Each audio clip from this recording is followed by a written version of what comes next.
அஸ்ஸலாமு அலைக்கும். Hello friends, எல்லோரும் எப்படி இருக்கீங்க? Welcome to taste my foot.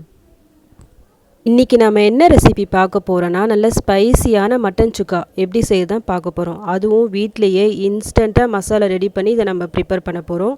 So வீடியோவை கடைசி வரைக்கும் மிஸ் பண்ணாமல் பாருங்கள். இதுக்காக நான் இன்றைக்கி 1/4 கிலோ அளவுக்கு மட்டன் எடுத்திருக்கேன். இதை வந்து நம்ம குக்கரில் பாயில் பண்ணி எடுத்துக்கலாம். அதுக்கு கொஞ்சமாக உப்பு போட்டுக்குங்க, கொஞ்சம் மஞ்சத்தூள் போட்டு ஒரு அரை கப் அளவுக்கு தண்ணி ஊற்றி ஒரு 4 to 5 விசில் வரைக்கும் வேக வச்சு நம்ம எடுத்து வச்சுக்கலாம். இப்போ இதுக்கு நம்ம மசாலாவை ரெடி பண்ணிக்கலாம். நான் இந்த பொருள் எல்லாத்தையும் போட்டு ட்ரை ரோஸ்ட், அதாவது வறுத்து எடுக்க போகிறேன். சும்மா நான் இதில் என்ன போட்டிருக்கேன்னா, ஒரு 1 டேபிள் ஸ்பூன் அளவுக்கு தனியா போட்டிருக்கேன், ஒரு 4 காஞ்ச மிளகா, 2 ஸ்பூன் மிளகு, 1 ஸ்பூன் ஜீரகம், சின்ன துண்டு பட்டை, 2 ஏலக்காய், 3 லவங்கம். இது போட்டு நல்லா வாசனை வர வரைக்கும் நல்லா ஃப்ரை பண்ணிக்கிங்க.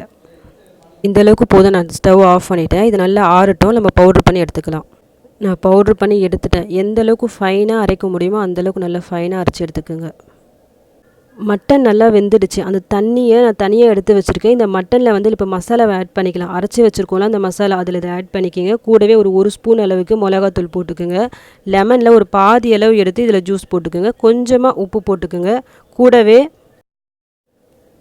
ஒரு ஸ்பூன் அளவுக்கு இஞ்சி பூண்டு பேஸ்ட்டு போட்டு இது நல்லா மிக்ஸ் பண்ணி விட்டுக்குங்க. இது ஒரு 10 நிமிஷம் அப்படியே இருக்கட்டும். இப்போ இதை செய்யறதுக்கு நம்ம ஸ்டார்ட் பண்ணிடலாம். ஒரு பேனில் தேவையான அளவு எண்ணெய் போட்டுக்குங்க. அதில் ஒரு வெங்காயம் நான் கட் பண்ணி வச்சுருக்கேன். அதை நல்லா இது மாதிரி வதக்கி விட்டுக்குங்க. கூடவே கொஞ்சம் கருவேப்பிலை போட்டுக்குங்க. அதே இது கூட சேர்த்து நல்லா வதக்கிக்கிங்க.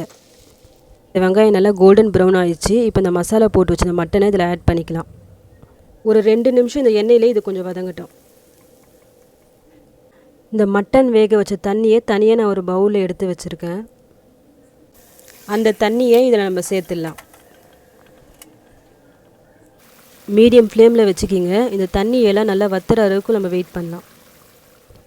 இந்த தண்ணியெல்லாம் நல்லா வற்றி இந்த மசாலாலாம் பாருங்கள், நல்லா இந்த மட்டனில் நல்லா கோட்டாகி வந்திருக்கு பாருங்கள்.